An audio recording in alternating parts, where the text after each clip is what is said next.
Hello and welcome to Columbus Local Podcast. I'm Len D'Amico, and this is episode number 115. And tonight we have the one and only John Estep. Oh, there he is. Good evening. Hello, Lynn. Yeah. We didn't do a sound check, did we? Boom, there you are. It was very loose. Let me hear you. Hello. Oh, you're in. Columbus, hello. Absolutely, man.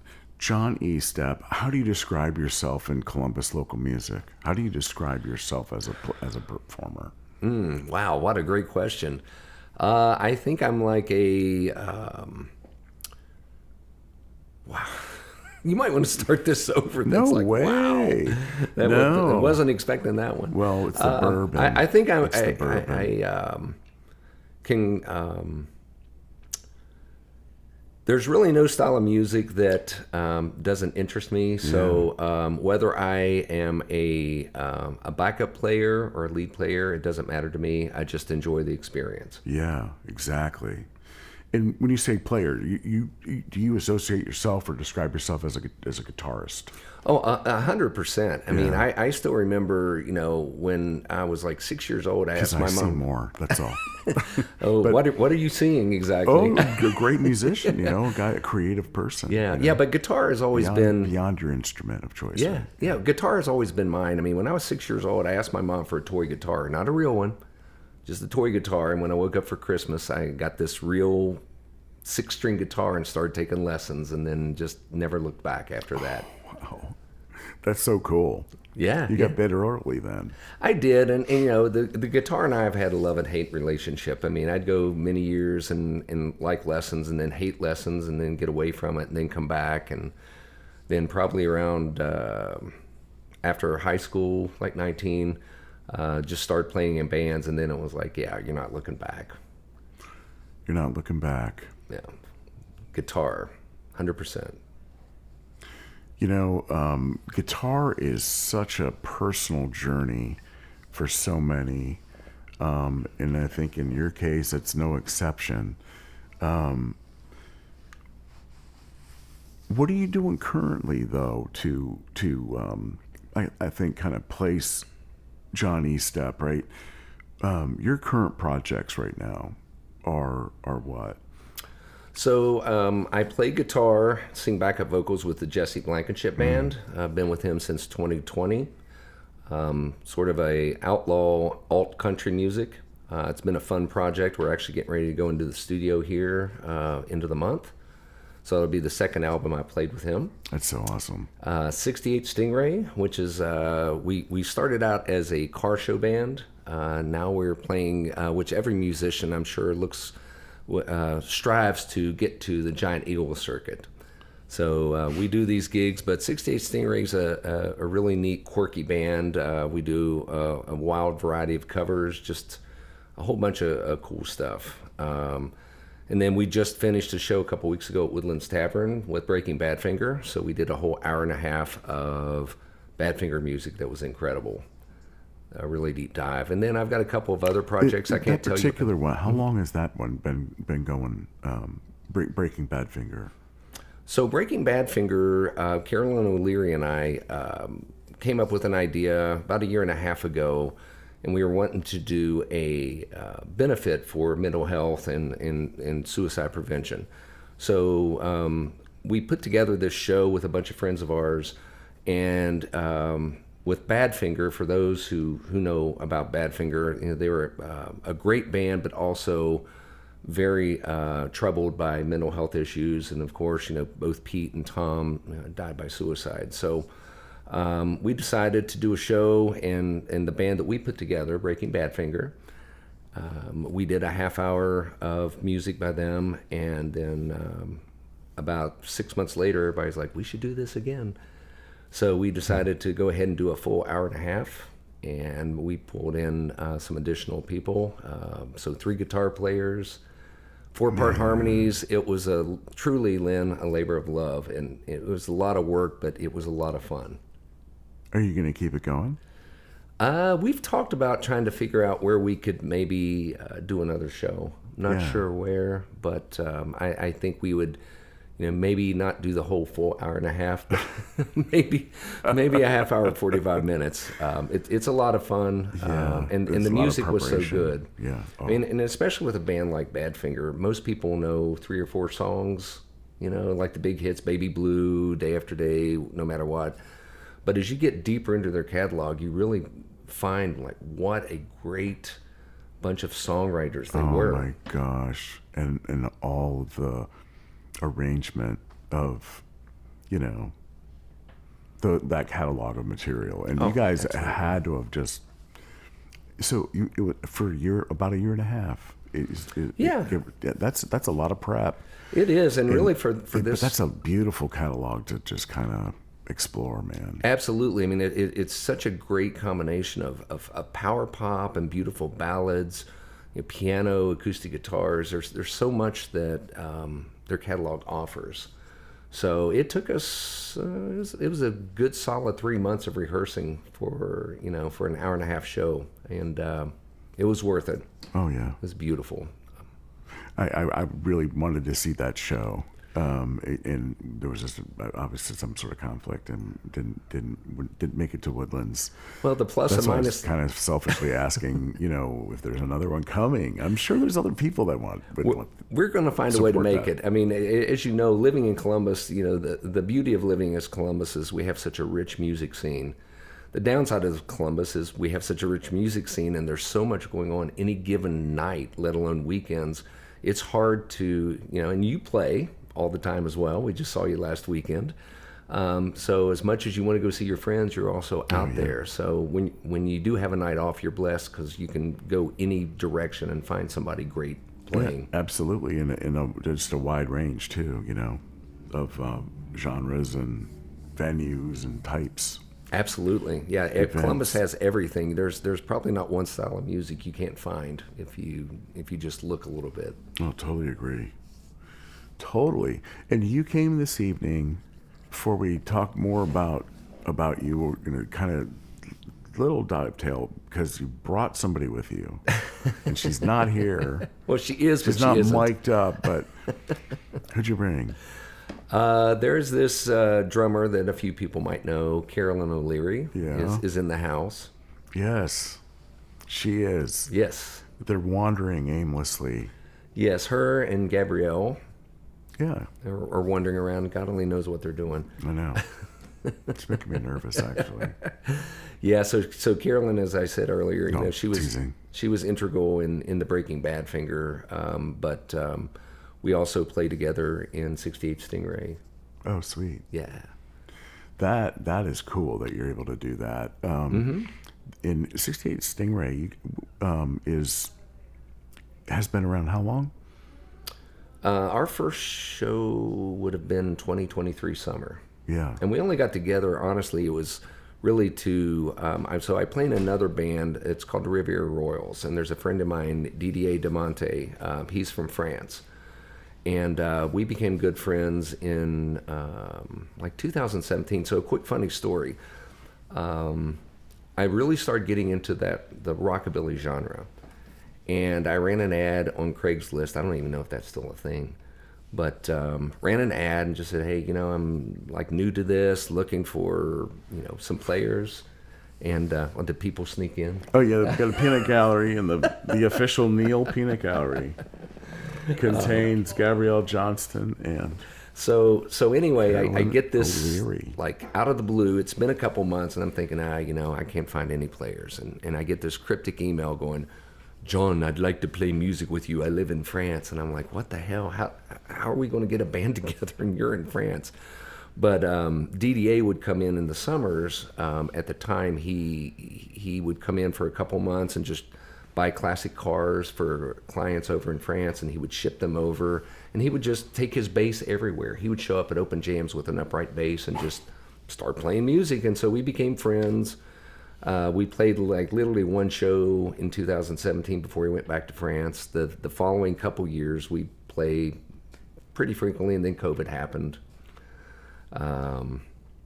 But I know everybody has a big pause after that. right. Always.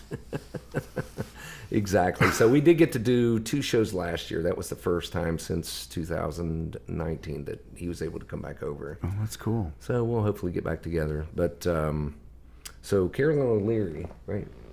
So we first started playing music. I used to play with Brian Clash, the Coffee House Rebels. And Brian is a great friend, a great artist. And at the time, our drummer, Sarah, had to step out for a little bit. And Chuck Oney, who you've had on this show, who's also a very dear friend, knew Carolyn O'Leary. And he was like, hey, I think I can find a drummer to fill in. And Oh, wow. and that's where Carolyn and I met at, it was what was that little place in Grandview? The record store, brewery, or beer. Do you remember the name? Craft and Vinyl, yeah. So we met there, and we were doing a show that night, and then she played with Coffee House Rebels for a little bit. And then I played in the Digs, and then I pulled her into the Digs. Awesome. That's a great band. That's a fun band. Bart is an awesome guy. Yeah, I got to play with them for about 3 years, and I think the thing with the Digs, because there's been a whole bunch of great players in that band, but when you get the call for the Digs, it's like getting the call for the jury. It's not a matter of if, it's when you're going to get the call. Right. And I say that with all the love in the world, because I love Bart and the fact that he's one of the few people that keeps traditional old school rock and roll alive. Oh, man, Jerry so Lee cool. Lewis, Chuck Berry, Stones. It's a fun band, and regardless of who the players are, you're going to get a good show with the Digs, 100%. Yep, you are. High energy. Yes. Rock and roll. That bass is going to be stood on. Yep. Yeah, absolutely. He's an awesome Yeah. person Yeah. and player. Yeah. How did I get to Columbus? Yeah, how did you get to Columbus? Up Route 35, but no. From where? No. So I'm originally from Charleston, West Virginia. Oh, and that's that's cool. where I kind of really cut my musical teeth. Played in a variety of bands. In the early 80s, 82 to 84, I played in a band called the Defectors. And that's where I really kind of started understanding about songwriting and worked with a female songwriter named Lynn Sandy. And for 2 years, so in Charleston, West Virginia, if I take you back to the early 80s, it was probably similar to Columbus, very classic rock town, Skinner and all that stuff. And I played my share of that too, nothing wrong with that.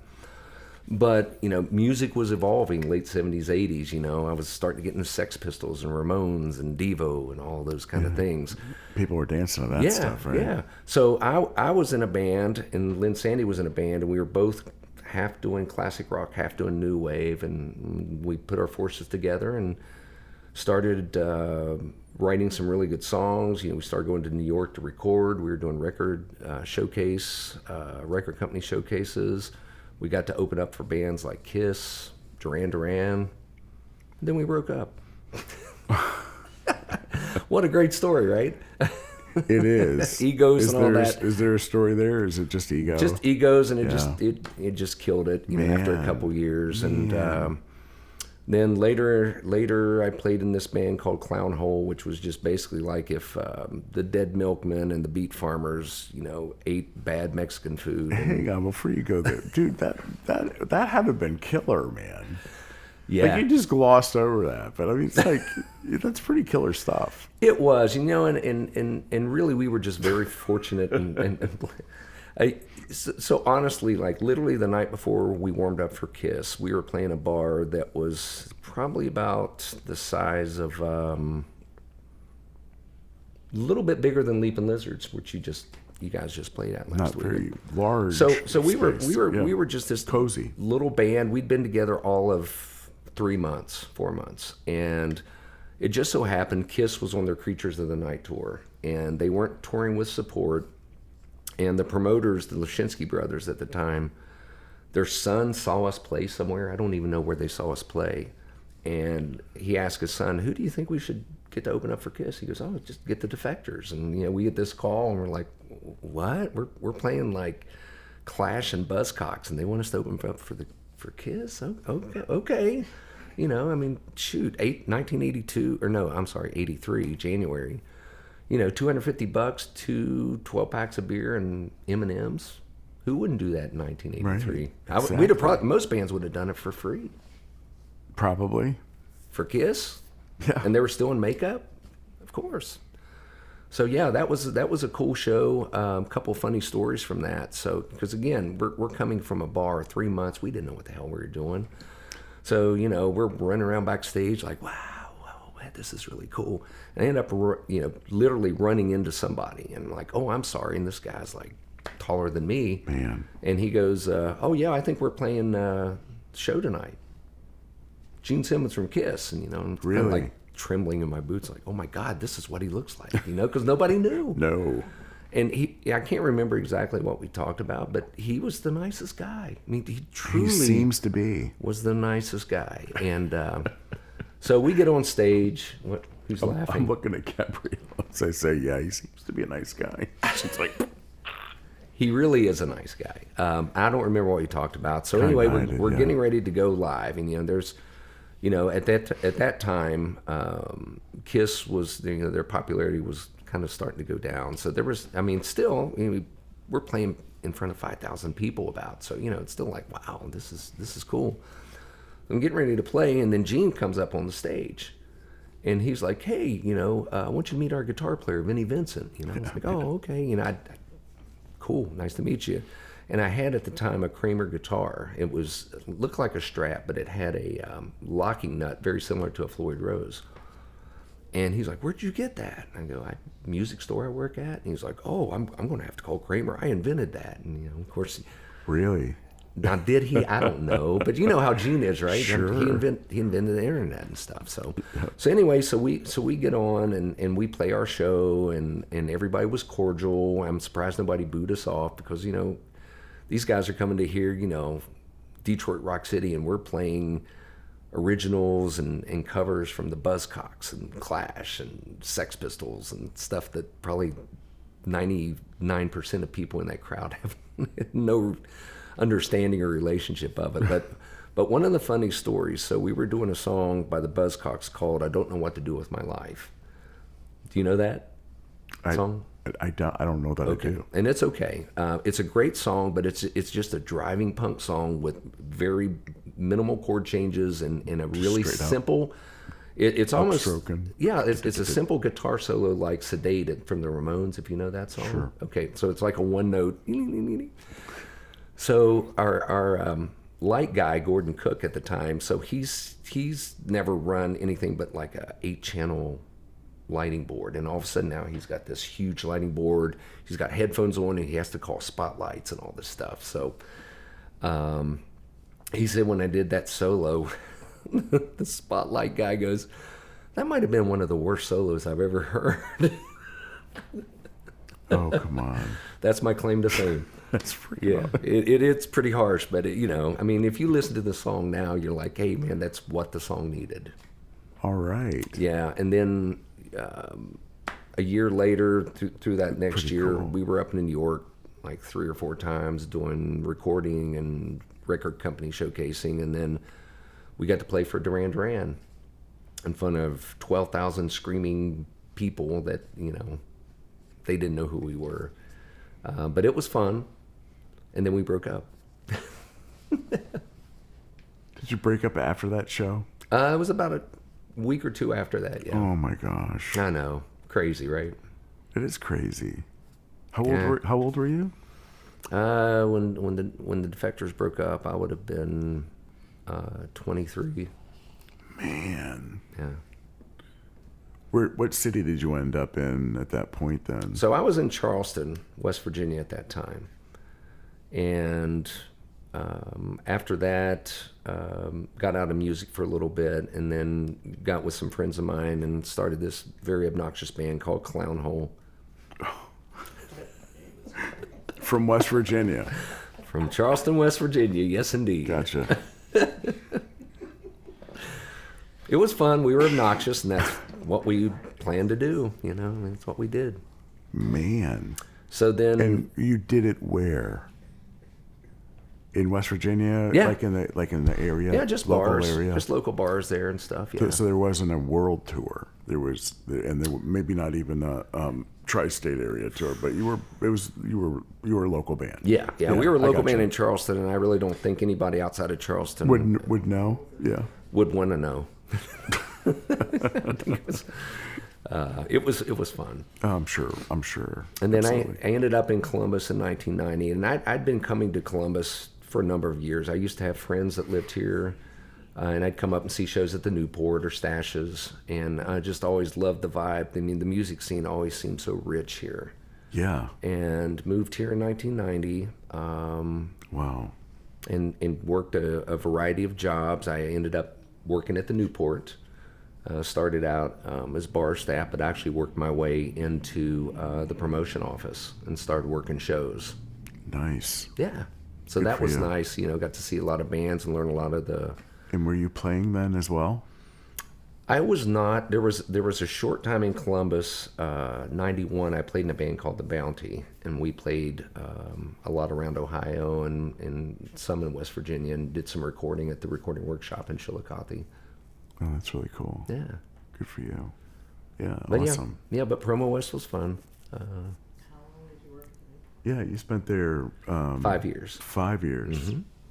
Yeah, 5 years. Wow, that's 5 good. years, yeah. So we, I remember seeing early plans. What is now Kimba Live, originally was supposed to be in German Village.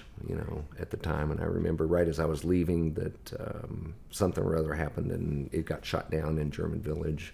I don't think the people wanted it there. But we got to do some cool stuff. Got to open up the Polaris Amphitheater, do some work there the So first cool. year. Yeah. So cool.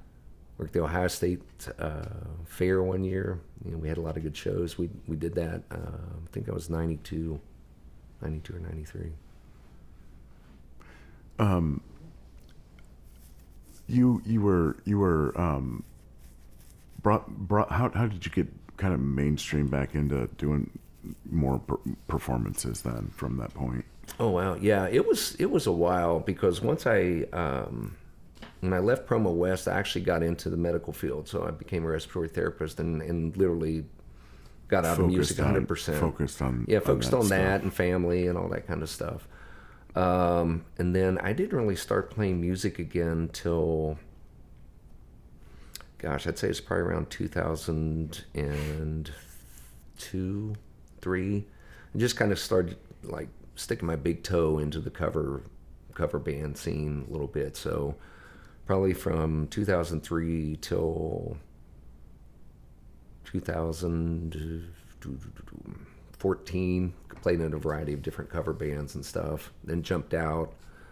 Then 2017, as already mentioned, then started playing, kind of getting back into it with Riviera Royals, and then started, at that point, making connections with a lot of other different musicians, and like getting into the Digs and Jessie Blankenship and all that other stuff. It's all good. Yeah, it's all good. How did you meet these guys? Because these guys are all, they've been around a long time, and I think in Columbus, to some of these names that you had mentioned you're performing with. How'd you get to meet them and get to perform with them? I think a lot of it happened secondary to like starting out with Riviera Royals, and then from Riviera Royals went into Betty Bangs, and then meeting musicians, and then starting to play with them. And just starting to network, and then people started. Some people would see me play and like the way that I play, or that I could sing backup. Some would be like, hey, I know you're playing in 3 bands, but if you'd be interested, would you like to play? And I'd be like, sure. I mean, that's how I got with Jessie. I think at the time with Jessie, I was playing with, of course, with Riviera Royals. That was only 1 or 2 months out of a year, so. I was playing with the Digs, Coffee House Rebels, Betty Bangs, and when Jesse reached out, it was around COVID time as well, and he's like, I know you're playing in a bunch of bands, but I was like, let's see what happens. Who was the drummer in Betty Bangs? Originally, it was Ben Fredericks, Okay. and he used to play with Screaming Urge, local, the Columbus band. Mike, is that Mike Rocks? Yeah. Yeah. Yeah. Mm-hmm. Yeah. Yeah, he wasn't the original drummer, but I think he was the last drummer, I think, before they broke up in I guess it was the 80s, maybe, or 90s. Gotcha. Yeah. So yeah, Betty Banks though, that's a name. That was a Yeah, we played a lot. I mean, they're still together. Yeah. Yeah. No, that's where. I'll bring another name into the mix. So with River Royals, met Cliff Marsh. nice. You might know him. I know Cliff. I think everybody knows Cliff. Everybody knows Cliff, and at the time, What a presence. we met him at a blues jam up at the Crazy Mule, up He's off everywhere. Cleveland. But at that time, he was just going to jams. He wasn't playing in bands. So He's kind of making his way around, trying to figure out what's happening. he was making his way around, and he's such a great guy. And I brought him into the Riviera Royals, so he was able to do that for a little bit.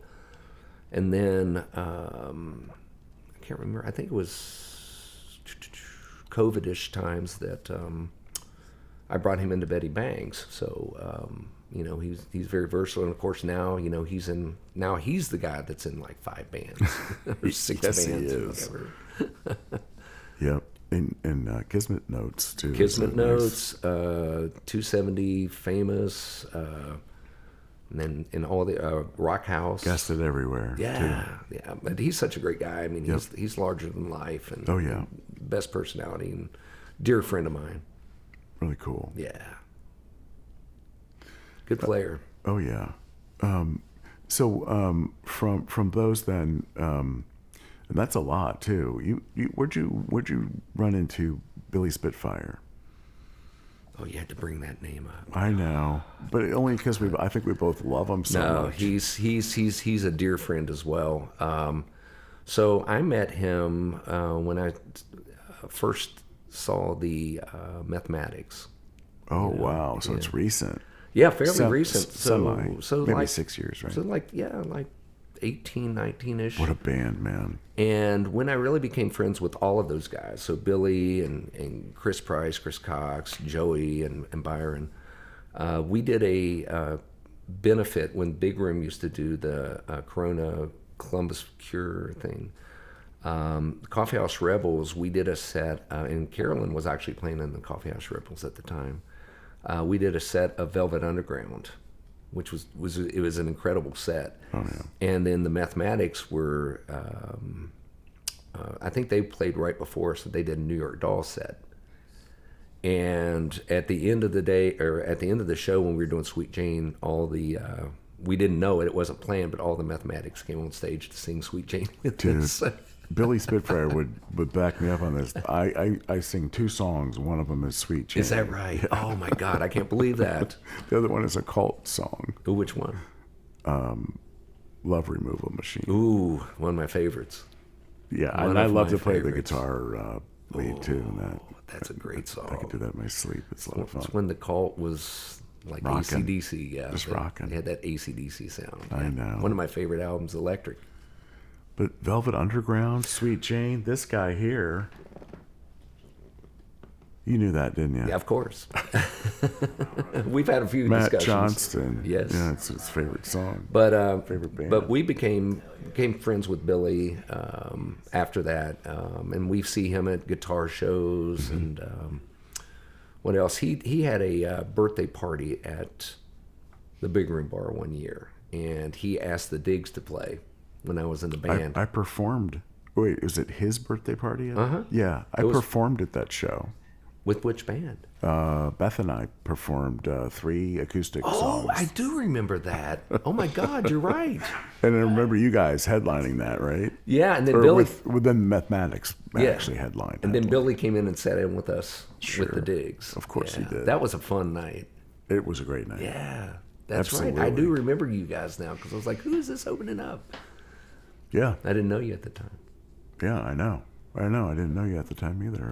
I'd have been like, who's that guitar player in the Diggs, right? Yeah. Yeah. Somebody kick him off the stage. No.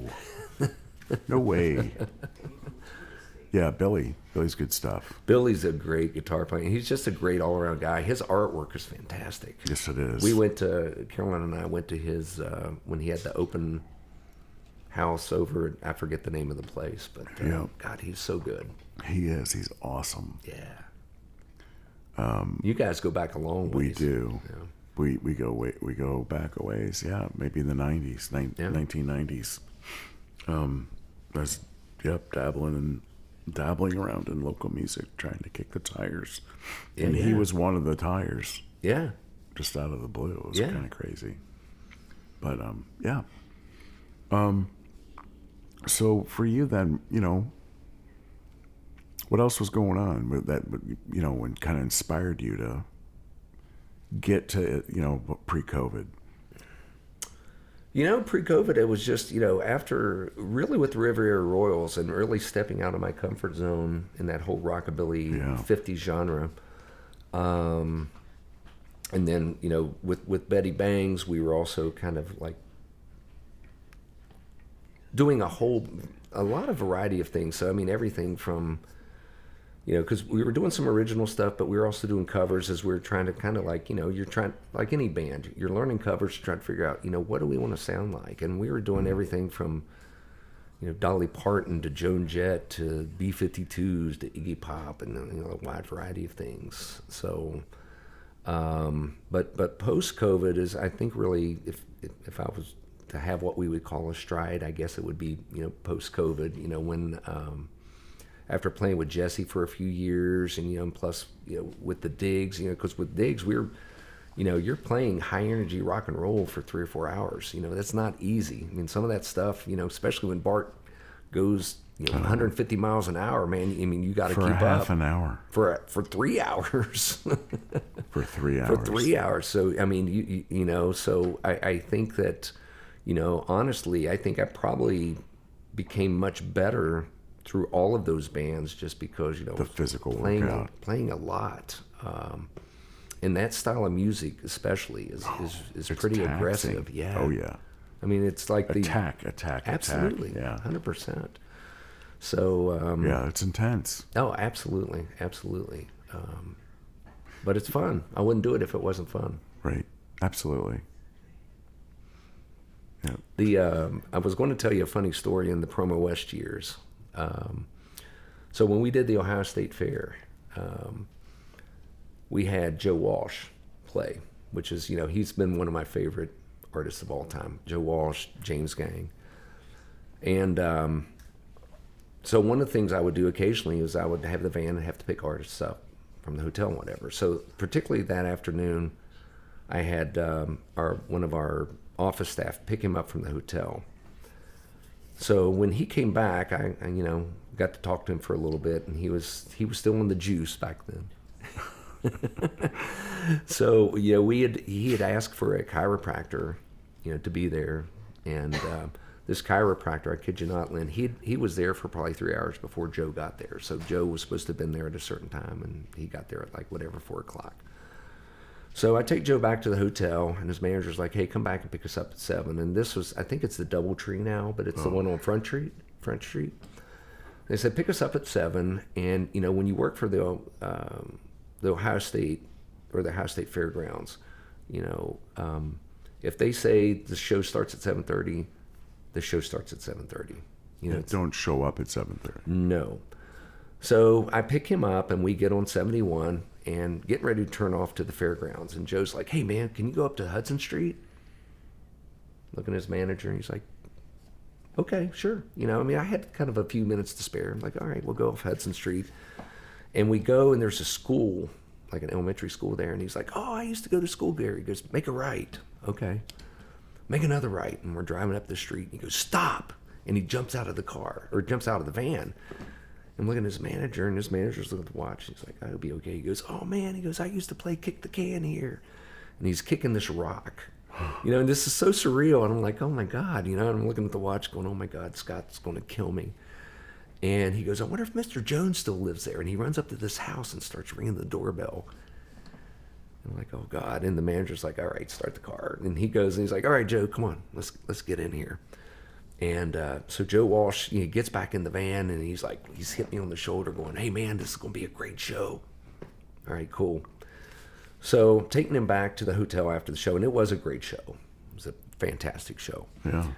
And Joe's, again, hit me on my shoulder going, "Man, I feel like I've known you forever." I'm like, "Oh, cool.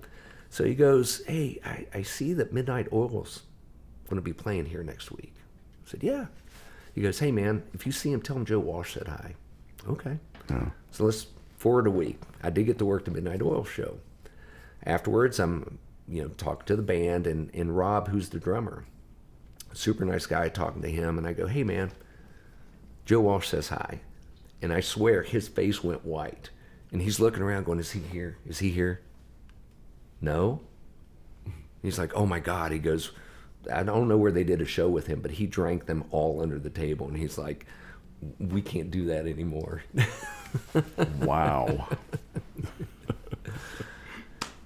Legendary, right? He apparently, and still is. We're still talking about it. I know. That's wild. I know. But Columbus, the music scene here is just so rich. I mean, it really is. I mean, we kind of started that earlier. Anything that you want to find, you can find. There's so many great bands, whether you want to go see cover bands, you want to go see original bands, country, rock, folk, whatever, Americana, you can find it all here. It is R&B. Yep, absolutely. There's a lot of all kind of good stuff out there. Absolutely. I'd like to see it more. I'd like to see it presented more, like the diversity of it presented more. I really would, but I don't know. I don't know if the politics anymore will warrant that. But the music, the good music is when it's blended together with other, genres, and then they all kind of get together and experiment with stuff. It's kind of cool. Yeah, that's kind of what they try to do, I think, with Comfest a little bit. You do get to see a little bit more versatility. I've always loved that about Comfest. Yeah. And what is the other one that's later in the year? Hot Times Fest, I think it is. Yes. Is that downtown? I think it's over by Oak. Yeah. Yeah. So I mean, but there is, to your point, there's some great bands. Oh yeah. In this town, we're very fortunate. Absolutely. What do you have on the horizon here, mister? What do you like? What are you cooking up? Hopefully another breaking Badfinger show or two or three, right? But what else you got on the horizon? Well, I mean, we are kicking around another Breaking Badfinger. I mean, we're still clearing our minds out from the show from a couple weeks ago, but we'll figure out another time to do that, because it was a lot of fun. But 68 Stingray has got a pretty packed summer. We're going to be playing a lot. We're doing a free show July 6th in Hilliard.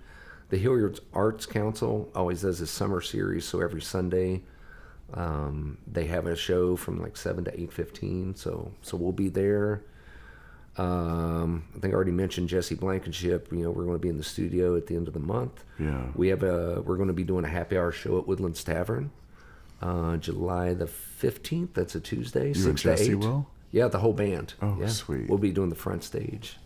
Love that place. I've got a couple other projects, but if I tell you about them, I'm going to have to kill you. So. Really? Okay. I get that. That's okay. Well, no, I'm glad to hear it, though. I'll give you enough of a teaser. So, John, your play is so. I mean, it's you're a player. You making things happen. You're enjoying yourself genuinely. This is what I would say, Lynn. As much as I enjoy playing, I enjoy going out and see my friends play just as much. I get that. Totally and get that. And I think you can see, like, any given day, and you're the same way, right? Yeah. I mean, I I'm totally like, get it. I sit there and think, I think Lynn goes and sees more stuff than I do, because you're always posting, live videos, and I love that. It's all about awareness, making people aware of what's out there. Absolutely. And I spend the majority of my time in corporate America. And Same. And so people that I am typically spending my day with don't have a clue about local music and what's out there and what types of music you can go and see and where you can go and see it. Right. Because they're wrapped up in other areas, other things, other interests, and so I mean, I almost feel special, having the interest that I have, in that there's so much, and the promotion of it is just a way. It's what it's what the promotional areas, the platforms are all about anyway. Is Right. shameless self promotion, but in this case, I do a lot just because I just love it. That's what I do. That's what Facebook's all. That's what social media was born to do. Is expressing what you're up to, and anyway, yeah, you're out there a lot yourself, and you're doing what you love, and you're out enjoying seeing your friends doing what they love as well. It just happens to be the similar stuff. I tell you, I think, like I said earlier, we're blessed that Columbus is so musician rich. I mean, we have great players of every instrument in this town. I mean, there's so many great guitar players, so many great bass players, and you're becoming quite a great bass player yourself. I wouldn't say great. Hey, I would say man, I'm aspiring. I'm going to be a forever student. With Soul Revival. I'm having fun though. That's a good thing. The band is solid. It sounds great. But yeah, I enjoy. In Carolyn and I will go a lot, not just to see local bands, but we go out of state to see concerts and stuff too. I mean, just music. And I feel that you're the same way, for many of us, music is just in our soul, and if we're not playing it, we're seeing it or listening to it, or it encompasses everything I do.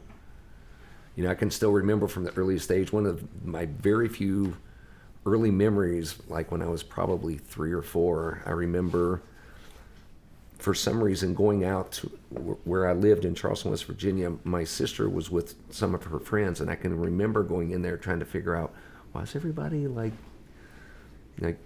crazy or whatever? Because they were watching the Beatles. Because I can still kind of remember seeing this screen of black and white. Interesting. That's cool. Yeah, absolutely. And I miss those days. And I think that growing up, I was blessed that we had so many TV shows that we could watch. You had ABC in concert on Friday night. You had American Bandstand, you had Soul Train, you had Don Kirshner's rock concert on Saturday night. I was just a glutton for all of it. I would watch Hee Haw on Saturday night for the music. Sure. Seriously, for the music. And even on Sunday mornings, I don't know if they had this in Ohio, but there was this Southern gospel show called Jubilee. And I would just be fascinated. I mean, everything about music. I mean, I was just this sponge.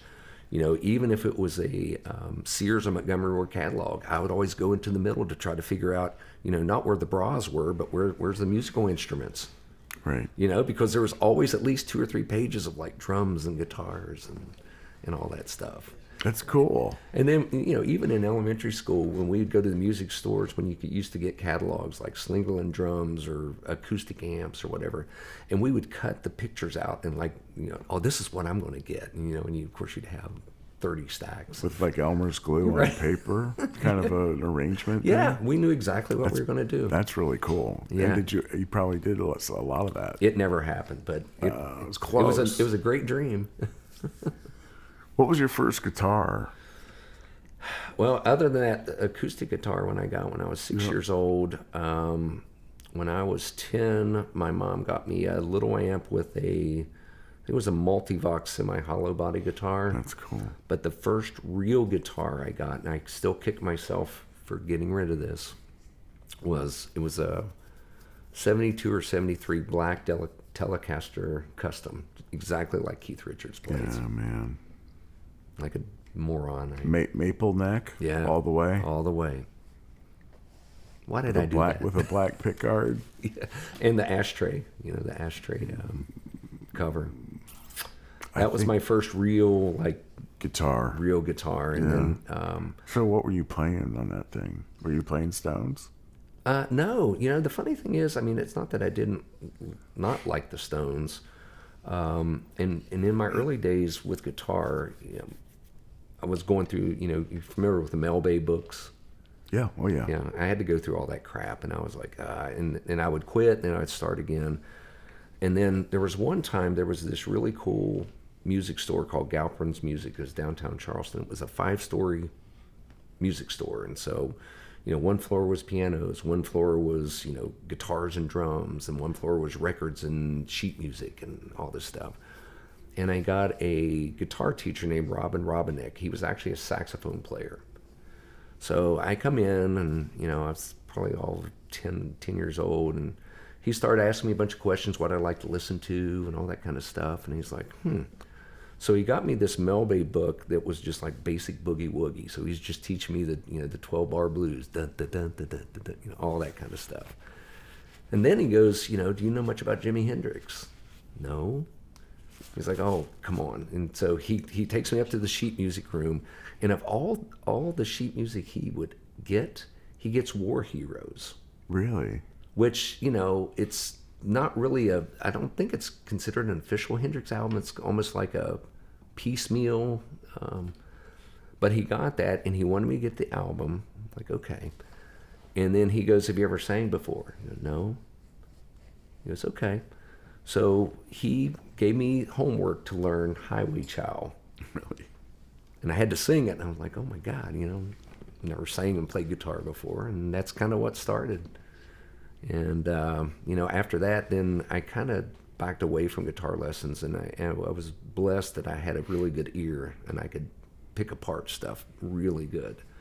So when I would be with bands, that was kind of one of the things that I guess, was my strength, that I could, I could hear not only my part, but if people were struggling with their parts, I could be like, well, maybe it's the fifth. Yeah. Or whatever. Yeah. Right. I wasn't sure Good if you were going to be doing a Spinal Tap thing, like if we were going to start singing, Heartbreak Hotel. Full confession, I've never seen that movie. I'm out of here. We're done. I've seen a billion clips of that movie, dude, but I've never sat down and watched it. I've never had an opportunity to do it. It's hilarious, but it's true. Oh, wow. Now, I tell you what, so the 41st anniversary is coming up. Then we got to do it. So they're actually, it's coming back in the movie theaters July 4th, Cinema 5th, and 35 6th. on High or on 4th down there. Probably. That'd be the place to freaking see it. Pitcher a beer and watch that thing. We're going to have to watch it. It'd be cool. And then the new one comes out in September. We'll drag Billy Spitfire with us. We're going to have to get a bunch of people. Because Billy's moving. He is. I think he's going to move. I shouldn't have said Oops, anything. okay. We'll talk after. Yeah. Okay. They're thinking about But that's okay. Sometimes life takes you, to a different direction. That's okay. Yeah. Yeah. They're an adventurous couple. Yes. It's I'm good to happy see for that. them. Yeah. Me too. He's such a great guy. He's an incredible guy. Yeah. And she's good for him. Yes. And he loves her, and they're in love. She loves him. I know that. That's really good. Back to Billy Spitfire. I'm so sorry, but it's 7 Degrees of Billy Spitfire. We should bring him with us. Was my point to that Spinal Tap thing. Yeah. Which Spinal Tap was discussed because there was a line in it that you thought that I was going to grab. I think it's when they were at Elvis's grave and they were trying to sing Heartbreak Hotel, and they're like, I think you need to sing the third or the fifth, and it was. That's you. You're that guy. You can figure it out because you can hear it. Yeah, Carolyn and I went to, I think was it last year or the year before? They had a showing over at the Grandview Theater. And they had trivia and beer and more beer before the movie. It was a lot of fun. Oh, yeah. Yeah. It would be a lot of fun. Well, if we don't get to see the movie, then I have a DVD copy, so maybe we can have a big watch party. That would work out, too. Yeah, you've got to see it. You've got to see it. In the wintertime. In the summertime, there's way too much going on out there. Right. But yes. Yeah, that'll be a fun night. So do you know any lines from Spinal Tap? These go to 11. Yes. That's the classic.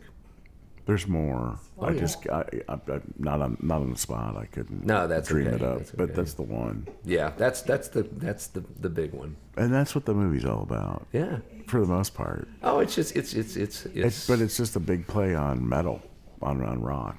When I worked for Promo West, literally most of the bands coming through, if it was either a band or road crew, would be throwing some sort of reference. And then, do you remember Ameriflora? I do. 92. So I worked Yeah. on stage crew for that. Sweet. At the same time, I was working for Promo West and going to school full time at Columbus State. Yeah. But the Spinal Tap lines were coming through pretty much every day. You know. Oh, geez. Hello, Cleveland. Yeah. Oh, we're not gonna fucking do Stonehenge today. Right. That's right. That'll get picked up too. You'll be in there. It's freaking awesome. Shark sandwich. And there was a two word review. Shit sandwich. What is your favorite guitar right now? I mean, probably my American Telly is still like my go-to. It's versatile. I've had it now for 17 years. Good for you. That's a good guitar. It's a really good guitar. The other one that's a close second, or sometimes it edges out and becomes number one. I have a newer Guild S100. It's like the SG style, except the horn on the upper is a little bigger. And I stripped out the standard pickups and put in some Seymour Duncan Fat Cats. Of course. Yeah. So it's a screamer. Do you do your own soldering gun stuff? God, no. Where do you take your stuff? A couple different places. Local people? Yeah, Sean up at the Guitar Repair off Indianola. He's been doing most of the work here recently. He's a fantastic. I know Carolyn loves to go up there because he has all these little tools, and he's like measuring the frets and all these kind of things, and he's also just really a good guy to talk with. But his work is impeccable. Most of the guitar players I know take their stuff to him. Is it the same as where Austin is, or is that a different shop? That's a different shop. Got it. I hit Austin a lot. That's one Indianola too, I think. It right? is. Yeah. Okay. Yeah. I think it's actually further west. Yeah. I've heard good stuff about them Yeah, too. they're a good place too. But And I'm not familiar with your guy then. I thought it Yeah. might have been the same. And Guitar House is also really good. I've taken acoustics there. They're very good. John and Linda over there are really good. Cool. Yeah. So those are the two big ones. And then when DDA comes flying in from France and we do the rockabilly stuff, Damn, dude. then the Gretsch comes out. The Gretsch. Yeah, the green Gretsch. Damn, dude. Right. So when you play your Telly, do you plug it into the same amp as you play your Gretsch? Yeah, typically. Do you really? Yeah, and that brings its own challenges, right? Because Yep. the volumes are so different. And there's obviously times I do think about bringing two amps so you can try to keep them the same. But it's just But what is that amp? Well, it fluctuates. Oh. Depending on my so moods. it's not always the one. Gotcha. No, and you ask Mr. Spitfire, and I think he would tell you the same Oh thing. It gosh, just have you been depends. in Billy's basement? Yes. I got out alive too. But yeah, typically it's going to either be I have a Katana amp, Boss Katana. So, and it's kind of unique because you can go from like a 0.5 watt, 50 watt, or 100 watt, just depending on what That's kind of cool. room you're playing in. And get a similar feel For- or tone. For an analog amp, it's got a bad. really good sound. The Deluxe Reverb has been starting to come back into play a little bit. So Fender Deluxe Reverb has been very nice to me recently. What year is that? It's a fairly newer one. It's like one of the 65 reissues, like, probably Yeah, 3 or 4 they're years pretty ago. good. From what I've heard. Another friend of mine who you interviewed, and it was a really good interview, Matt Mikowski. When I was I love Matt. Oh, he's the best. I genuinely love Matt. Oh, he's amazing, and he used to work at Sweetwater. So Yeah. when I was buying an amp a few years back, I just said, "Hey man, which one should I go with?" And he goes, "Dude, go with the deluxe reverb." He goes, for a modeling amp, for modeling, for the money and using effects, he goes, "You're not going to find a better amp." And he's 100% on the money. Wow. But I actually, about 7 months ago, I was up at Guitar Center, and I saw a Reverend amp, and I've never seen one before. And it was really unique because it had this kind of like leather paisley coating, and it almost looked like Waylon Jennings' guitar. Tube amp, and I plugged it in, and it was love at first sound. I plugged the telly in, and I just hit one chord, and I was like, oh God, I don't need another amp, but I gotta have this one. Right. And I use that. I mostly use that one with Jessie because with the telly, it has this bite that is really nice. Yeah. I know what you're talking about. Because you know how it is. You just can't have one. And I'm no player like that, but I do appreciate when I do have a Telecaster and I go into like a Dr. Z. Oh yeah, That's my amp. Is that really? I use a Maz 18 Nice. when I play guitar. Dr. It's just a Z's are workhorse. nice. It's fun to gig with. It's a great, Yeah. just Class A, just raw, straight up. Yeah. But it's very dynamic with the telly.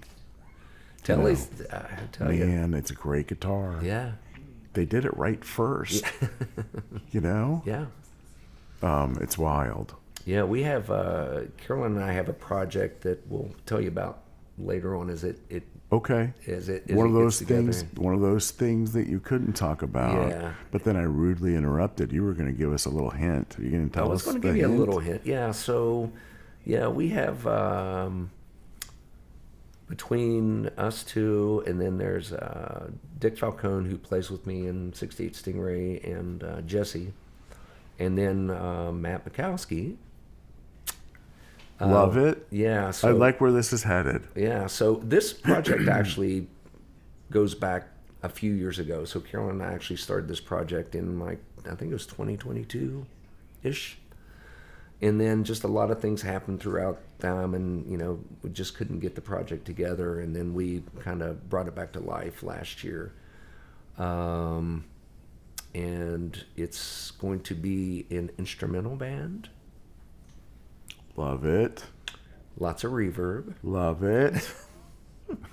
I won't throw out any words out there because I don't want to ruin any surprises. No, but man, I love. Okay, and those are the players. Yeah, I love it. So I think that sounds kind of cool. It will be interesting. Yeah, dreamy. Yeah, we've got I think 12 He's a songs. Z fan, by the way, Mikowski. Yes. We used to talk Dr. Z all the time. I could talk gear with him. I could talk about anything. If it was you, me, and Matt here, it'd be 8 hours of talking gear. We will do that one time in the future. And Billy too. Billy's a gearhead too. I'd love. Oh God, yeah. Well, do you listen to the Guitar Knob guys? Yes. Podcast. Yes. Or is it Gearhead or is it Guitar Knob? I think Are it you is. talking about the one with the different pedals? And, Yeah. Mm-hmm. That's Todd, love. right? Todd. Todd. Yeah. Todd and the Bad Ideas. Is it that same No, thing? different Todd. Different Todd. Yeah. Yeah. Just a joke.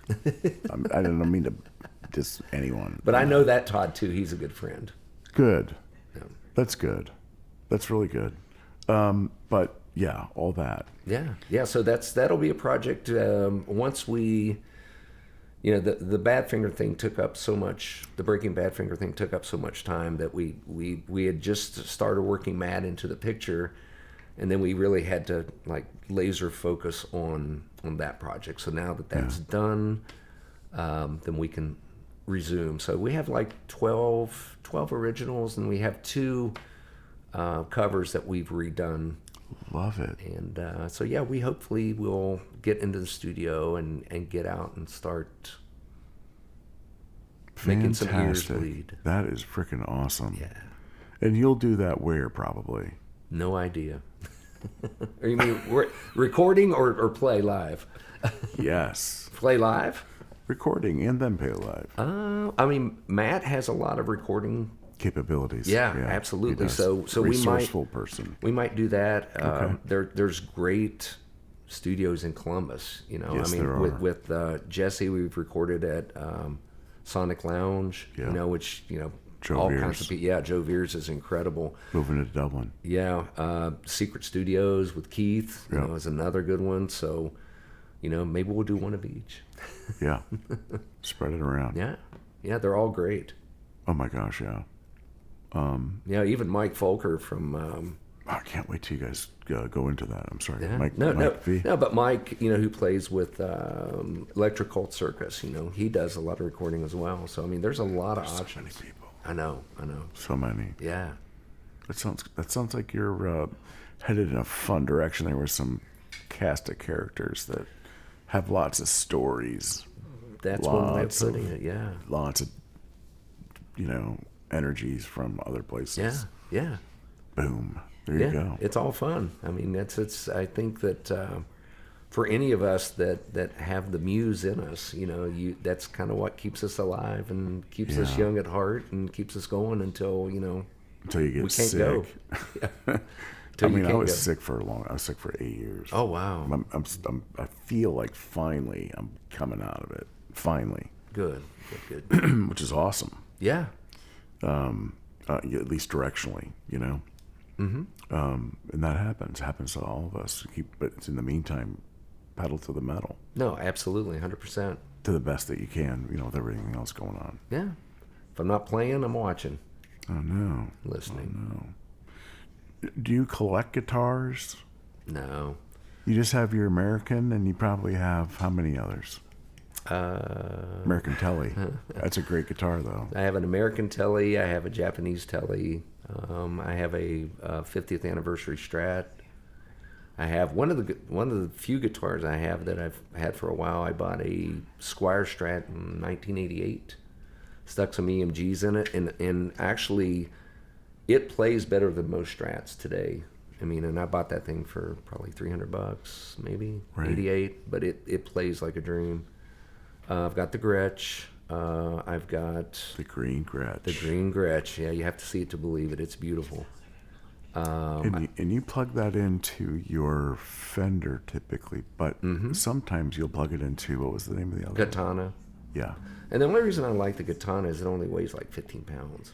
The deluxe weighs Just probably mic it. 30 or something. Do you even need to mic it? It's a two. You don't have to, but probably from a mixing standpoint, it's much better to mic it. For recording. Yeah. Yeah. I have a Guild Surfliner. It's like a pink color. It's a unique thing. That's cool. I've got a baby sitar. Really? One of those little Dan Electro. Way too cool. Yeah. Then I've got a whole few acoustics. Takamine. I got a Guild 12. And then there was a friend of mine, Nate Slimmer, that used to work at Guitar House Workshop, and he built me a guitar. He actually built 5. I have, I think, number 4, but it's like a Martin D18. And it's a beautiful guitar. The inlay work is incredible, and it sounds incredible. That's all I've got, and then a buttload of effects. Are you an analog pedal guy, or are you doing digital, or are you doing both now? Both. You're doing both. Yeah. I just recently bought one of the newer Boss multi effects just because I just needed to streamline a little bit and try to get more consistencies in my sound. But yeah, I've got a whole variety of things. And then for the new project, Carolyn, about a year and a half ago, got me a Surfy Bear, which that's like the king of reverbs. Has Mikowski tried it? He is not, but we were just texting or messaging the other day about we've been trying to get together for the past 2 months just to be pedal nerds and just work with sounds and stuff, because I know he's got a great ear, and so that's going to be happening soon. Yeah, he's helped me a lot with some issues with podcasts that with file concatenation stuff. He's such a great resourceful friend, right. and and so creative. Yeah. So And I'm so looking forward knowledgeable, too. to being nerdy with pedals. And that was going to be my point. That would be a guy I'd want to get real nerdy with Yes. on exploration of the tones. And he whatnot. loves it too. He loves to do that kind of stuff. Yeah, I'm dying to witness what you guys come up with. I can't see now. You got me all excited. Well, about we'll have what's to invite happening. you over so you can be a part of it. I would love to do that. I don't know that I'm worthy though, man. Oh, come on. It's And me and that'll- Matt. It's me and Matt. That's my point. It's you, number It's just one, us guys. and We're it's just- Matt, number one, right? You know, we will guarantee a good time. There's no doubt in my mind that that'll be the case. Yeah. No question. And remind me to tell you the Matt Mikowski story with his podcast episode. But I'm not going to do that here Oh, okay. because we're talking about John. And John and assorted people that are in the room. The Peanut Gallery. Yes. Is that distracting to you? No, not at all. I'm ignoring them. We're just Christmas music, right? Did everybody get a new cocktail? Beth's on a plane. She's on her way. She should be here at some point. Oh, wow. Yeah, she's working a lot on the road, but Yeah. But John, that is an exciting Horizon piece. Are there others beyond that, or that's a lot of work going on there? I mean, just an afternoon turning into 5 years with Bukowski on the exploration of the pedals Yeah. alone is a huge investment in time and investment in what's going to come out of all that, because it's going to be great. You're going to have a blast. But then that's essentially like, what a guitar player does. You're always in search of the perfect tone and the perfect sound and the perfect effect mixture. And occasionally sometimes, I mean, I wish there would be times I could be like Angus Young or Keith Richards or Justin Hawkins, to be able to just plug into the amp and that's all you need, because that's, I love that about those guys, because I'm just fascinated with all different types of guitar players, but those are the guys that I wish I could be that guy and just plug straight into a Fender or a Marshall stack and that's all you need, but I'm not that guy. And that's okay. What kind of effects are you into, though? I mean, I know Mikowski's into time effects and reverbs. He's into all and- kinds of and cool into- stuff. Oh yeah. Yeah. And yeah, all that. But for you though, like, It depends on the project. Honestly, actually with the Badfinger project, I actually did a lot of what I did was going straight, even though I had effects hooked up, yeah. I was just going straight into the amp and just playing clean for a lot Your of the telly, clean, big. stuff. The Guild, actually, for the Badfinger show. But it depends on the, so say like for Jessie, which, when we're doing outlaw country, if you will, the need for effects is not really there. So a little bit of reverb, some compression, especially if you're trying to get kind of that Picking. like that picking sound. Sometimes just a little bit of distortion. So I'll use like a Ibanez tube screamer, the green box, because you can get some nice distortion without it being too intense. Out of a single coil telly. That's about all I'll use for Jessie, and I have separate effects for those, and sometimes I'll use a boost pedal. That's it for that. And then for Badfinger, I actually used the same setup because a lot of what they did, they played loud, but not everything was distorted. And plus, when you have three other Big clean is really very resonating. When you have two other guitar players too, you want to make sure that if you don't want to overlap, right? You want to try to add some sort of different texture. So having the clean guitar and if the other two are a little distorted, then that has its own space and it makes sense. Those are good lessons to learn. They really are, because a lot of times it's two blazing hot distorted guitars, maybe three, and it gets real, to your point, not the most pleasant for the audience. No, and honestly, with playing with the Riviera Royals and playing with the Digs, and playing with the Gretsch, and the Gretsch being a semi-hollow body, sometimes distortion is not always nice with the Gretsch. You know, it can take you places you don't want to be. Yeah. But That's me. That's not oh, you. I was like, oh, No, it's just a thing. I got it. I didn't know if that was the cane that was getting ready to pull me off the stage. No, you're good, man. But but a lot of, you know, if you're going to really do that traditional music, you know, the 50s, you know, the Chuck Berry, the rockabilly, you have to have, if you're going to use distortion, not saying it's a horrible thing, but it's kind of got to be that clean sound. Yeah, you know, a little be, goes a long way with yeah, that. and sometimes not It's even hard at to all. learn that, though, as a guitar player, dude. So it when really you, is. So when you're playing clean, though, it's extremely hard Yes. because you can't hide. You can't hide behind the distortion. So it forces you to be a little bit better, you know. Yeah. And it is, and sometimes it can be uncomfortable, but you know, that's if you want that to sound that way, that's what you got to do. And that's Yeah, okay. I get that too, and I noticed too on your fretting hand, you have your brace. I have the same issue. I have this. Is it an arthritis? In Yes. your thumb? Yeah. 100%. And I think you can always tell you have the little divot in the Yep. thing, but Yeah, see, like, it's a classic thing for somebody who plays a stringed instrument. Yeah. To eventually, at some age, you turn into the arthritic thumb. it's awful, right? And I didn't even pay attention to it. And I think it was when I was with the Digs, and Carolyn was like, "What's wrong with your thumb?" I'm like, "What do you mean, what's wrong with my thumb?" Did you notice the divot? Yeah, Yeah. Yeah, it's a weird thing. it is a weird thing. That's interesting she noticed that, though. Look, even Gabrielle's crinkling her face. It doesn't make any sense. It doesn't. And this hand has a little bit too, but this is way more pronounced. And I went to physical therapist, and they were just like, you know, Same issue.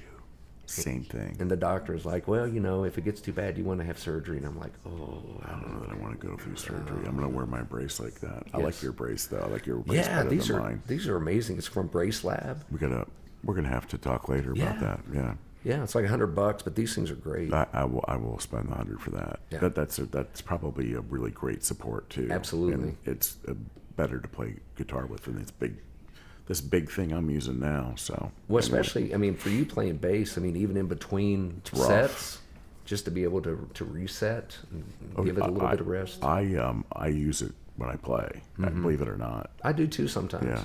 I forget it's on there sometimes. that's a good thing. But that looks like that would be really comfortable. Yeah, it actually is. Sorry to bring that up. But No, I just mean, couldn't resist. there may be other guitar players out there that run through the same thing. I mean, I could There almost are. guarantee you There's there a are. couple. Guarantee. Oh, I'm sure there are.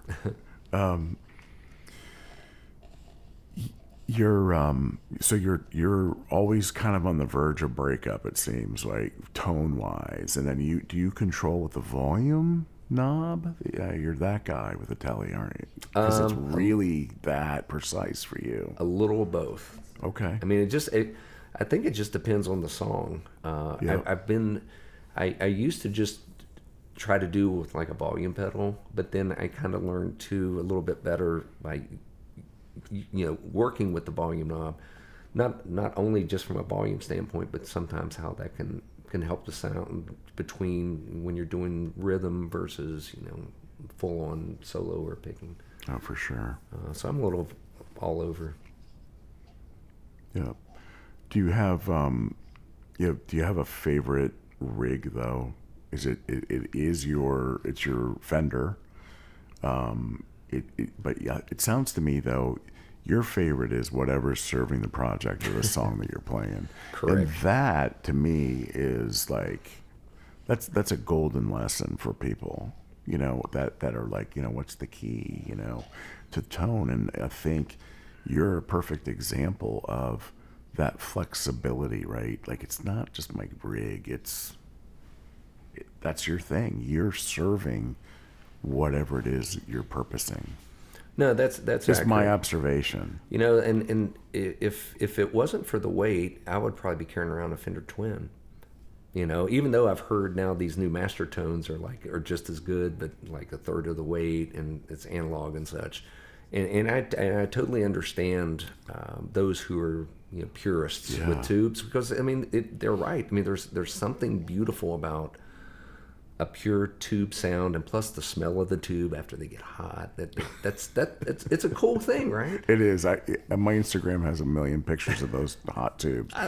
You were commenting on my amplifier out here. Yeah. The thing's just looks in that case, but It is cool. There's something about it. But I also find too, like say with the katana, and I know a lot of other guitar players that have started going to katanas or the master tones, because as we get older, you don't want to carry around that heavy crap. It's just It's too much. I mean, if you have roadies, God love you, then yeah, let them carry it. But when you don't, and you're the roadie, the lighter the better. So the katana to me is a really versatile amp, and I can get pretty close to a tube sound. It's not going to be 100%, but I can get a really nice sound. The clean sounds out of it are incredible, and I can push it just enough with overdrive to get a nice distorted sound. So, but yeah, I mean, you'll see me probably more than not with the katana, but then as soon as you think you're going to get used to it, you're going to come in and go, well, look, he just brought the deluxe. Or you'll see me with Jessie, and he brought the Reverend. I will. Knows? Who I'll knows? be watching now.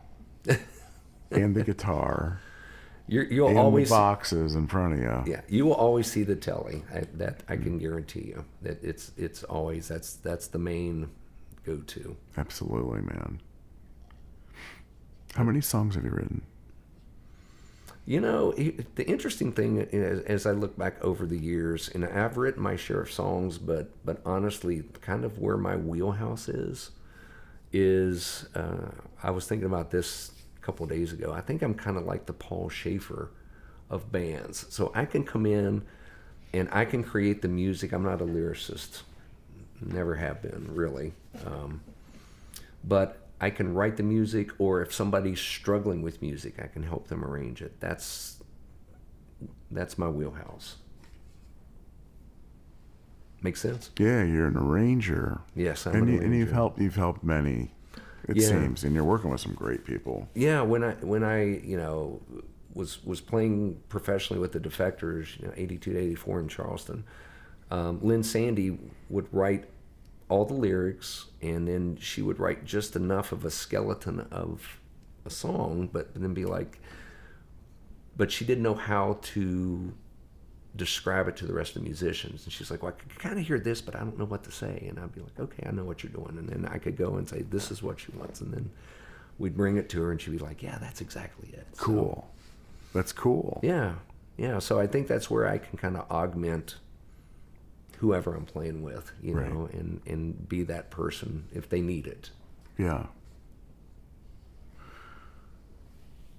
Billy Spitfire has that trait too. Yeah, I believe that.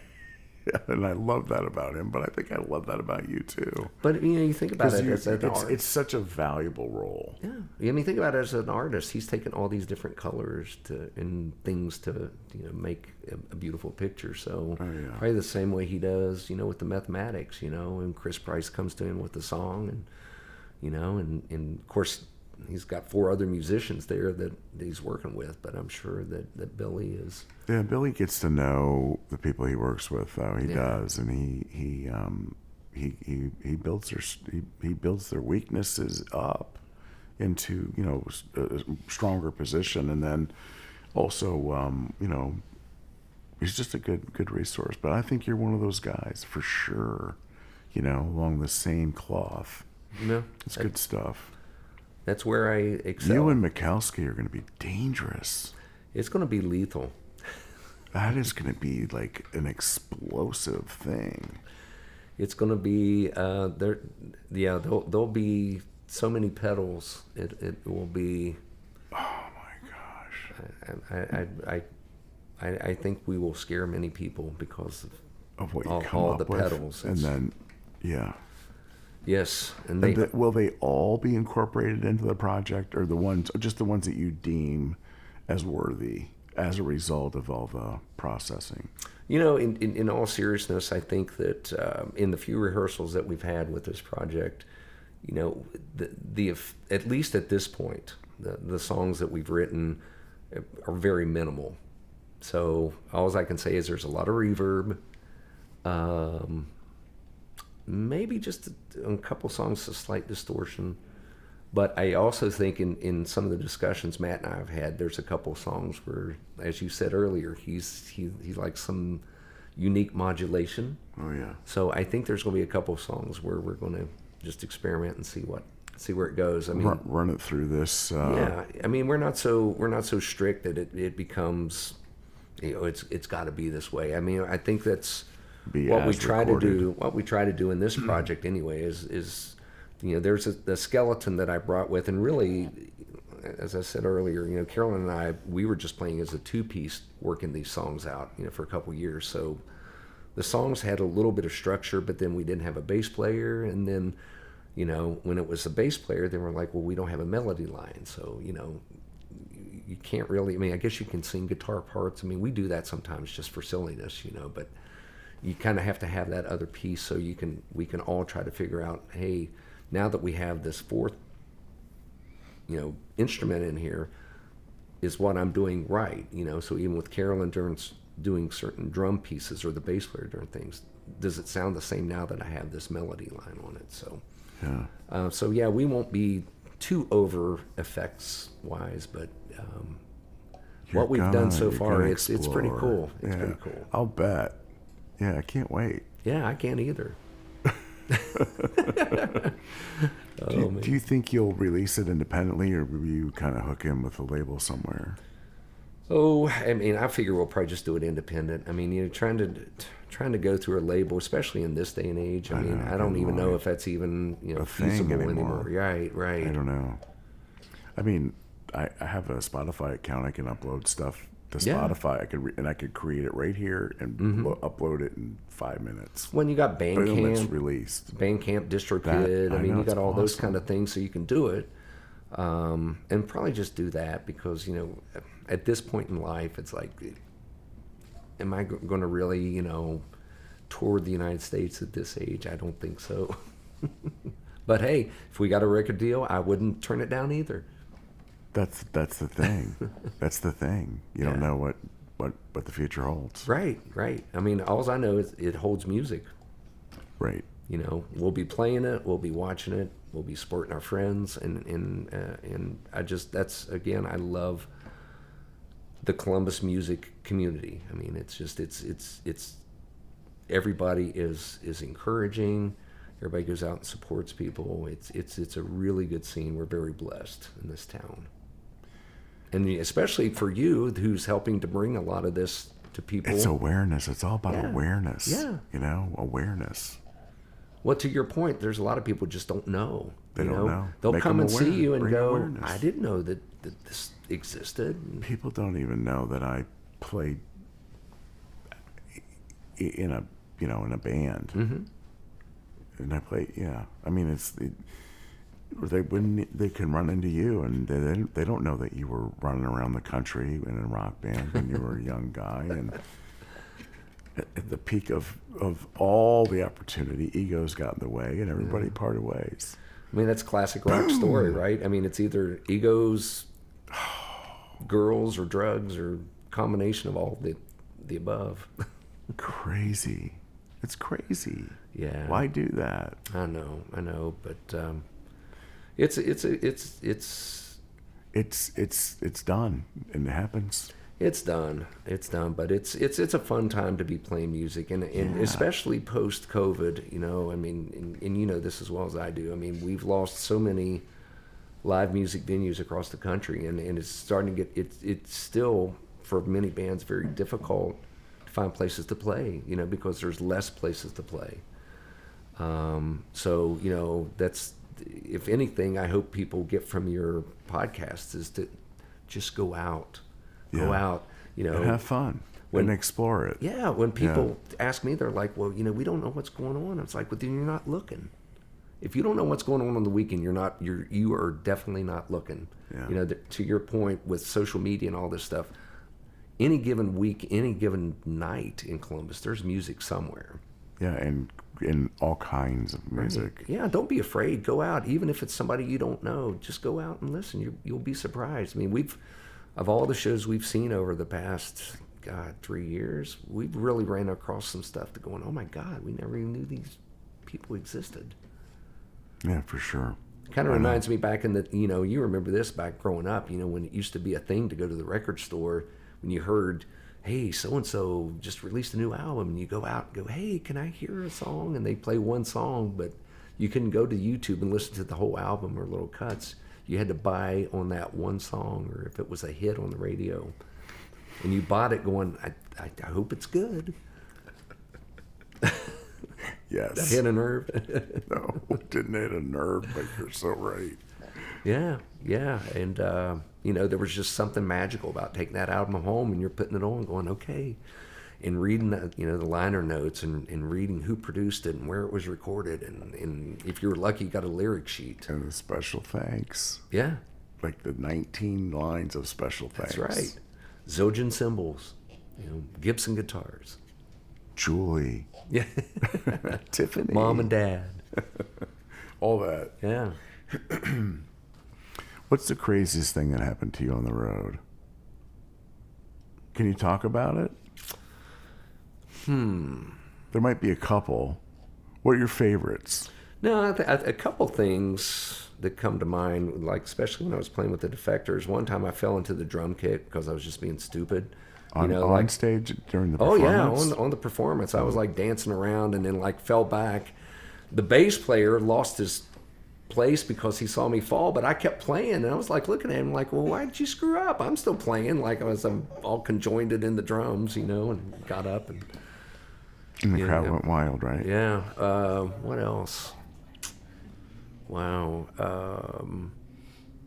New York City, especially back in the 80s, and there's plenty of bands, I'm sure, like with Mark Chatfield and Matt Jones and those guys, a bunch of the people who played around in New York City. I mean, it was a little more risque than it is today. So, as these little 21-year-old kids from West Virginia, going up there, to record and everything. In the 80s, right? Yeah, we're like 83. Yeah. So I think one of the funnest stories I have, so we went up and our manager had just left a band. He was in Novo Combo and he played with Michael Shreves and all this stuff. So when we were up there and we just finished recording, he's like, hey man, he goes, they're having this like really cool drum thing at Studio 54. Oh, okay, cool. So you remember Studio 54, the disco? Oh, yeah. I mean, it was way past its prime by the time we went there, but still we're like, oh, this is cool. If we're going to go to Studio 54, this is bad. So we drive up in, I can't remember, it was a taxi. I don't think it was a limo. It was a taxi or a van or something. And we get out, and we're like standing there. And as we're talking, there's a whole bunch of people, probably 150 people in line to try to get into Studio 54. And we're getting ready to walk in, and all of a sudden somebody in the crowd starts going, the Beverly Hillbillies theme. And I was like, how could they tell we were from West Virginia? We're just... And then I told the bass player, he's like, what the hell, man? How did they know? I mean, because we were kind of dressed up in all new wavy, 83 stuff. And 83 stuff. Yeah. So, but anyway, we went in Studio 54, but it was nowhere near the whole debauchery like it was, whenever it got busted, 78, 79. But playing New York was kind of fun. Of course, certain things were not legal back in the 80s. Right. So we were recording a demo at Park South Studio, and we asked the engineer, like, where can we find some things? And he's like, oh yeah, he goes, there's this convenience store, like down in the Bowery. He goes, you'll see a bunch of taxis double parked. And okay, cool. So the sound man and I went, and we drove there, and sure enough, like classic, dingy New York, we get out, there's taxis double parked and guys urinating on the side of the street and all this stuff. And we go into this little convenience store that's really, oh my God, it's not that big at all. It's probably 10 by 15. We walk in, and there's like some potato chips from 1953 and some all kinds of crap. And So you go to the back, and then all of a sudden there's these like open windows, and they're basically just like, okay, what do you want? I don't know, nickel cents and nickel tie, and it was like, all right, $20, and it was just like, and you're out. Like, whoa, okay, that's cool. So when we got back, we're like, man, how long's that place been there? And they go, oh, it'll probably be shut down next week, and then it'll open on the other side of the road, the other side of the town. So that was kind of unique. And it was just cool, because again, we've been together not that long, and all of a sudden we're recording in New York City. Right. I mean, it was something else. And even though Park South Studios was not really anything at that time, the assistant engineer had worked with, I believe, King Crimson, like the Adrian Blue years. And I had a guitar synth at the time because I was a huge Police fan, so I had to have, everything that Andy Summers had. And I just remember the engineer freaking out, like, oh my God, he's got a guitar synth, he doesn't know what he's doing. Blah, blah, blah. But you did. It's like, it's okay. Yeah. It's all right. Take my feed. I mean, I'm sure Adrian was much better guitar player than I, but I know what I'm my 2 songs I'm playing this on, I know what I'm doing. Good for you. Yeah, so it was short-lived, but, it was cool for that time period. So cool. So cool of a time, man. Really. Yeah. Wow.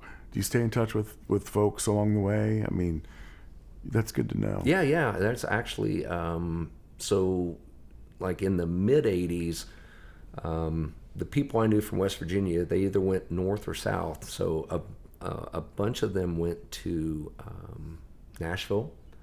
And even our sound guy that worked with us with the Defectors, and he went on to work with, all kinds of people, like Marie Osmond and Tricia Yearwood, and then he actually was like monitor person for Tim McGraw and Faith Hill. Another friend of mine is a songwriter in Nashville. He played in a country band at the time. They were good friends of ours, and he writes songs for, he did write songs for Jason Aldean, but now he's like Luke Bryant's main songwriter. And then another friend of mine was road manager for all kinds of people. Very So cool. I still stay in touch with them. Lynn Sandy, the lead singer from the Defectors, we were actually trying last couple years ago to try to maybe like re-record some of the songs because we never did get to release anything. We just thought let's update them and stuff. And unfortunately, she just passed away this year. Oh, sorry. So we don't get to do that. But there is some talk about us, some of the members, about maybe getting together a show in Charleston and pulling a few different singers in to That would do be it. So awesome. thinking about doing that. Good. Yeah. Good. That would be really cool. Mm-hmm. More John Estep.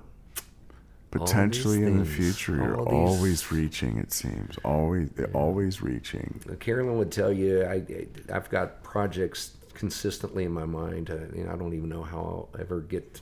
I just need to get this one with Carolyn and Matt Mikowski done so I can get ready for the next one. Because there's tons of ideas and there's just not enough time in the day. And then like with you, we have to work real jobs Because we have have bills to. and stuff. exactly. I know. Yep. Life happens. Life It happens. keeps moving. But music will always be, so there's always going to be a place for music. You have a lot of lessons, I think, that you shared with us tonight. And, such an impressive background, John, And I have seen you somewhat recently. I think I'm not sure, I don't remember where it was, but I remember the Telecaster for sure. Yeah. And the performance is, good, solid play and memorable. But, looking forward to the future projects that you described here tonight as well. Well, absolutely. We'll look forward to maybe we get to jam with you sometime. Oh God, I would do that in a heartbeat. Awesome. I would make Love the that. time to do that. I haven't played guitar in a while, but it would be fun to do it. Yeah, absolutely. The Mikowski would take over my Z though. I would probably bring that. But I have a bass rig too that Yeah. might come in handy. Yeah, I've got a whole rehearsal space in my basement. You know any drummers? None come to mind right now. I'll get back to you. Oh my gosh. I think I know one. Just one, I know, but it's all you need. It's awesome. All you need's one drummer. Man. And I know a good one. Yes, absolutely. Anything else you want to convey tonight? No, I mean, just thanks for having me on. Oh, my gosh. Hopefully I hadn't rambled too much. But One of the giants just walking around among us. John Estep, guitarist, arranger, right? Yeah. Helpful bandmate, music historian, Vocalist. and rock star. Yes. Animal lover. And all these things. Love it. Love it. Yeah, And this has been made of one of the stronger drummers around. Yes. Right? We have to get her on next time. Carolyn. Carolyn O'Leary. We're gonna have to do that the next time. Absolutely. So here's we were playing a show with the Digs. Yeah, man. And it was probably the second show. And Bart is introducing the band, and he's like, and on drums is, and he does this, Carolyn O'Brien? Bart does that? Yeah. Yeah, I can see him. Yeah. And we were all just laughing. Malva? I mean, Bart. That's the classic Bart. Classic. I know. We love Bart. We loved Bart too. He's an amazing human. Yeah, for sure. He's just a gorgeous guy, Yeah. and he's a fabulous bass player. Oh, yeah. My But, God. A musician and arranger himself. Yes, absolutely, and a purveyor and the keeper of the class or the original old school rock and roll.